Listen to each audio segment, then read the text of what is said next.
ողջունում ենք բոլոր նրանց, ովքեր հետևում են մեզ Armenpress լրատվական գործակալության մամուլի կենտրոնում այսօր հյուրընկալել ենք Առողջապահության նախարարության հիվանդությունների վերահսկման եւ կանխարգելման ազգային կենտրոնի իմունականխարգելման եւ կառավարելի վարակիչ հիվանդությունների համաճարակաբանության վարչության պետ Սվետլանա Գրիգորյանին եւ նույն կենտրոնի վիճակագրության ու վերլուծության բաժնի պետ Այդա Հովհաննիսյանին բարև ձեզ հարգելի բանախոսներ, շնորհակալություն, որ այստեղ եք։ Մենք այսօր խոսելու ենք սուրշնչառական վարակներով պայմանավորված հանրապետությունում առկա իրավիճակից, ինչպես նաև կանդրադառնանք պատվաստումային գործընթացին։ Խնդրեմ հարգելի բանախոսներ ներկայացնենք վերջին տվյալները, թե ինչպիսի պատկեր ունենք հանրապետությունում։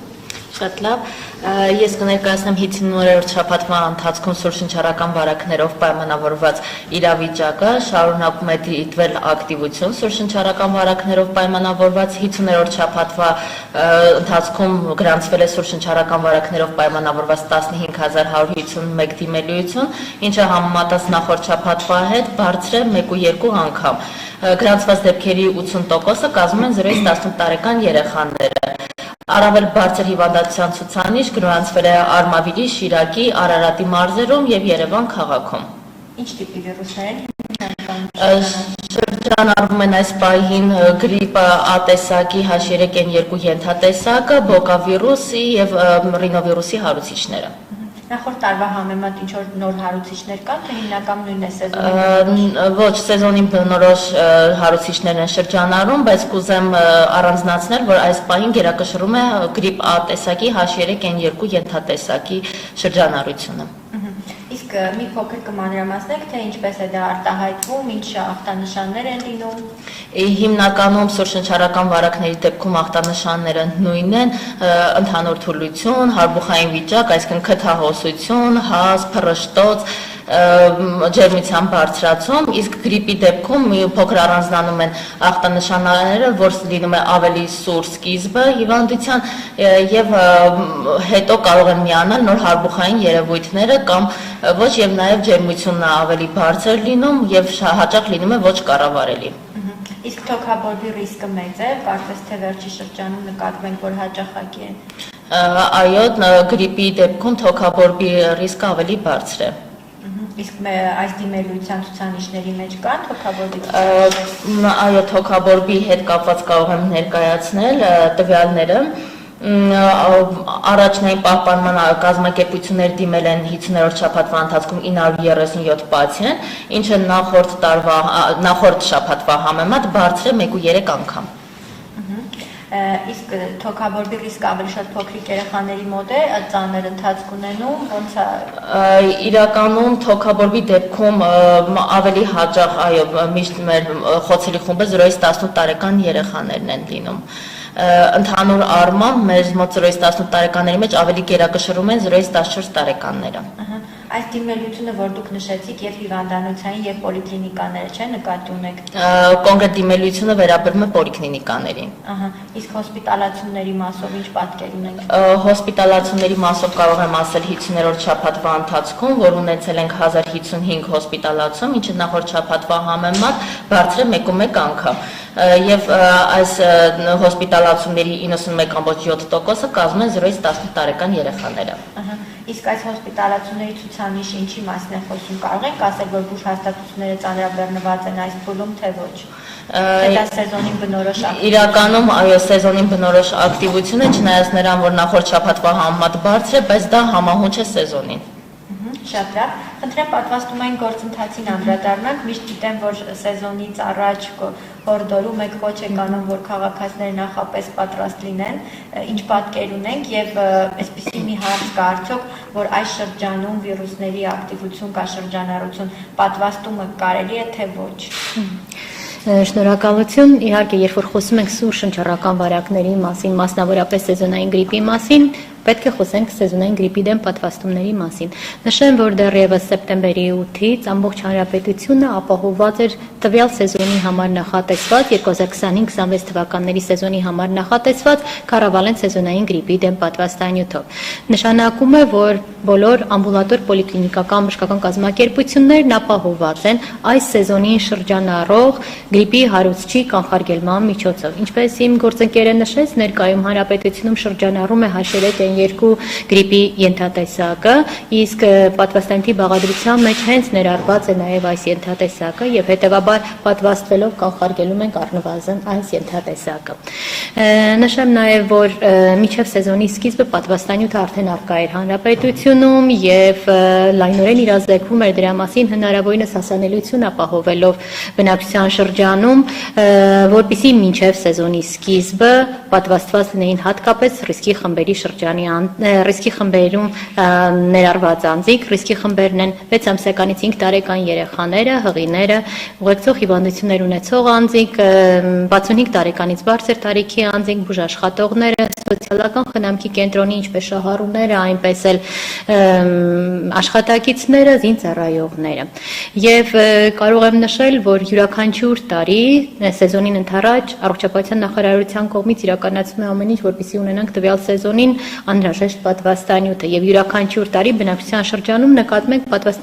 պատվաստումների պահանջարկի բարձրացման միտումներ։ Եթե համեմատենք այս պահի դրությամբ իրականացված պատվաստումները, որը մոտ 171,000 դեղաչափ արդեն իսկ պատվաստում է իրականացվել, համեմատելով նախորդ սեզոնի նույն ժամանակահատվածի հետ, այն կազմել է մոտ 134,000 դեղաչափ, մոտ 37,000 դեղաչափ ավել պատվաստում ունենք։ Սա խոսում է նրա մասին, որ այս սեզոնին առավել շատ է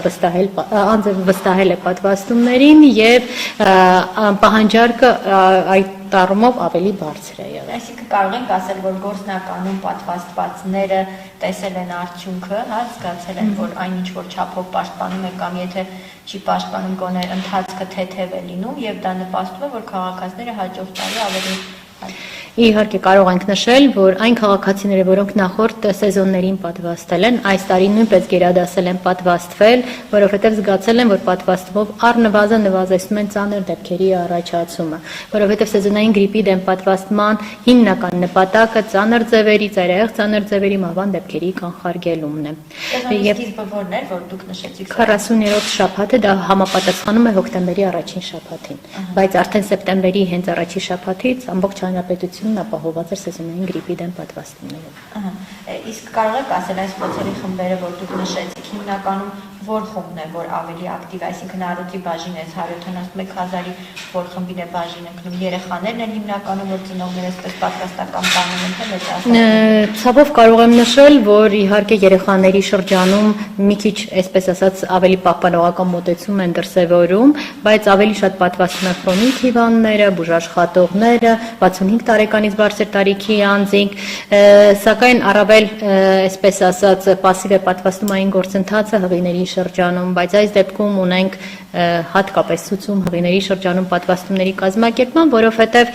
հղին պատվաստվելով պաշտպանում է ոչ միայն իրեն, տվյալ սեզոնին, այլ նաև իր ապագա բալիկին, ծնվելուց հետո մինչև 6 ամսվա ընթացքում պաշտպանված լինելու առնվազն գրիպի այս 4 ենթատեսակներից։ Իմ առաջի հարցի երկրորդ մասն էլ անդրադառնանք այս փուլում, քանի որ արդեն շրջանառական վարակները շրջանառվում են, արդյունավետ է պատվաստվելը, թե արդեն ուշ է։ Ամբողջ սեզոնի ընթացքում գրիպի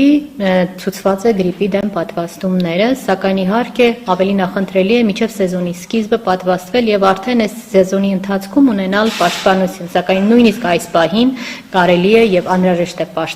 պատվաստվել, որպեսզի առնվազն գրիպից պաշտպանված լինել։ Իհարկե դուք շեշտը ավելի շատ դնում եք ռիսկի խմբերին, ինձ հետաքրքիր է ոչ ռիսկի խմբերի շրջանակներից կա հետաքրքրվածություն, ակտիվություն պատվաստվելու առումով։ Իհարկե, բնակչության ողջ շրջանում այս տարի կարող եմ մեծ ուրախությամբ նշել, որ մեծ ակտիվություն կա պատվաստումների առումով, ինչպես ռիսկի խմբերում ներառված անձինք, այնպես էլ ոչ ներառված անձինք։ Իսկ մարզայինով կարող եք նշել, եթե ունեք ձեռքի տակ, Երևանում են ավելի ակտիվ թե։ Ընդհանուր առմամբ հանրապետությունում մոտ արդեն 85.4%-ը պատվաստվել են, պատվաստումների կատարողականը կամ այսպես ասած իրականացումը տատանվում է 78.8%-ից մինչև մոտ 95%, այսինքն տարբեր են, բայց այստեղ շատ կարևոր է ոչ թե պատվաստանյութի հենց կիրառումը, այլ հենց ռիսկի շրջաններում, ռիսկի խմբերի շրջանում անձանց պատվաստումների իրականացումը, որովհետև առավել արդյունավետությունը հենց ունենում ենք ռիսկի խմբերի շրջանում պատվաստումների դեպքում։ Դուք նշեցիք, որ երեխաների շրջանում կարծես թե ծնողները այսպես պահպանողական դրսևորում ունեն, ինչի մասին է խոսքը, խուսափում է, զգուշանում են։ Երևի այս դեպքում ավելի շատ խուսափում են մեկ անգամ եւս պատվաստվելու, բայց հարկ է նշել, որ այնուամենայնիվ պատվաստումների առումով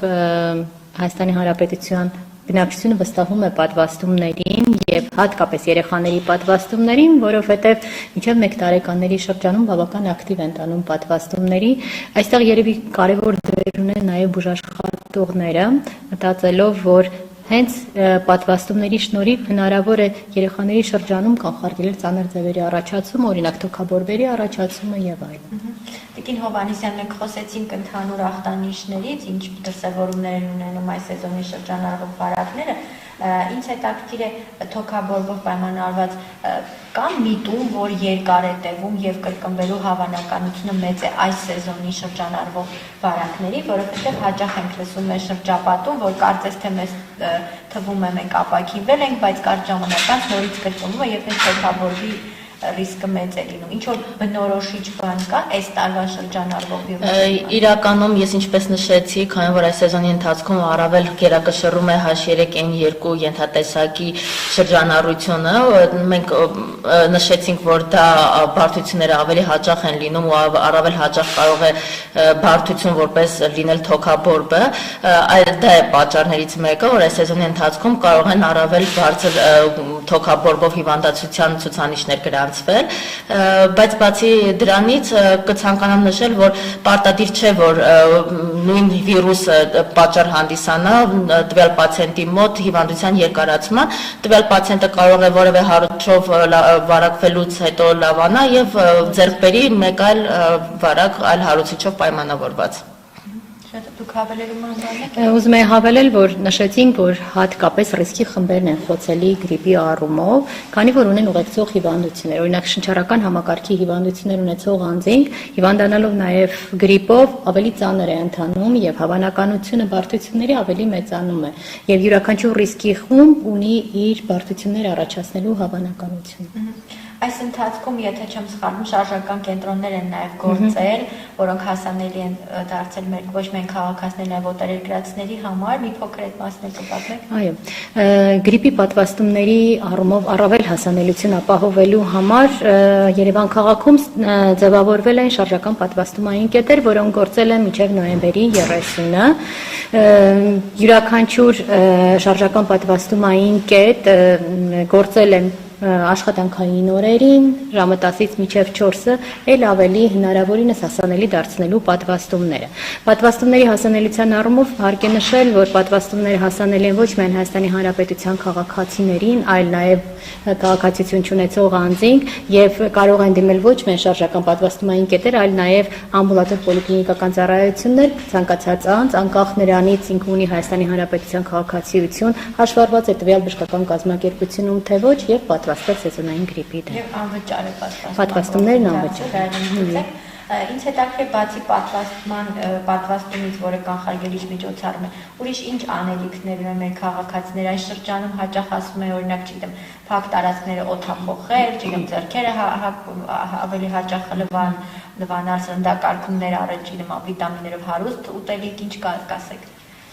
Նշեմ, որ բացի սպეციფიկ կանխարգելումից, յուրահատուկ կանխարգելումից, ինչպիսին պատվաստումներ, կան նաև ոչ յուրահատուկ, ոչ սպეციფიկ կանխարգելիչ միջոցառումներ, որոնք ընդհանուր են սուր շնչառական բոլոր վարակներին։ Դրանցից թվարկեմ, որոնք են առաջինը, որ պետք է խուսափել սուրշնչառական վարակների բնորոշ ախտանշաններ ունեցող անձանց հետ շփումից, եթե հիվանդ է տվյալ անձինք պետք է մնան տանը, ինքնաբուժությամբ չզբաղվեն, հատկապես չօգտագործեն հակաբիոտիկներ, անհրաժեշտության դեպքում դիմել տեղամասային բժշկին, հետևել ձեռքերի հիգիենային, հազալու, փռշտալու վարվելակարգին,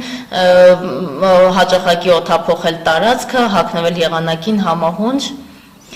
Եվ իհարկե, եթե ունեք որևէ կլինիկական երևույթներ, հնարավորինս այլ անձանց հետ շփման ժամանակ կրել դիմակներ, որը նույնպես կնվազեցնի վարակման ռիսկը։ Ինձ հետաքրքիր է հակաբիոտիկների այն միտումը, որ մի պահ կար շատ հիմա նվազել է, մարդկանց մոտ ավելի այսպես իրազեկված են, թե դեռ շարունակվում է խնդիրը մնալ օրակարգում։ Այս պահին հստակ ցուցանիշներ ներկայացնել ճիշտ ասած չենք կարող, բայց ամեն դեպքում մենք միշտ հորդորում ենք ինքնաբուժությամբ չզբաղվել եւ հակաբիոտիկներ չօգտագործել։ Շատ լավ, շնորհակալ եմ, դուք հավելել բանեք։ Միակ հավելումը, որ եթե անձը ռիսկի խմբին է պատկանում որևէ ռիսկի խմբին, ապա պետք է դիմել, պատվաստվել օր առաջ, որովհետև ինչպես նշեցինք, ներկայում Հայաստանի Հանրապետությունում շրջանառում է գրիպի A տեսակի H3N2 ենթատեսակը, որը ներառված է պատվաստանյութի բաղադրության մեջ եւ պատվաստվելով առնվազն այս ենթատեսակից ներկայում շրջանառող այս հարուստից պաշտպանված կլինենք։ Եվ եթե որքան մարդ ցանկանա պատվաստվում, մենք այս պայծրությամբ ունենք անհրաժեշտ քանակի պատվաստանյութի առկայության որևէ խնդիր չունենք, բոլոր բժշկական կազմակերպությունները ապահովված են եւ եթե սպառվում են, ապա սահմանված կարգով դիմում են եւ ստանում են անհրաժեշտ քանակությունը։ Շնորհակալություն շատ հանգամանալից ներկայացնելու համար, ձեր գործերի հաջողություն։ Ձեզ էլ շնորհակալություն։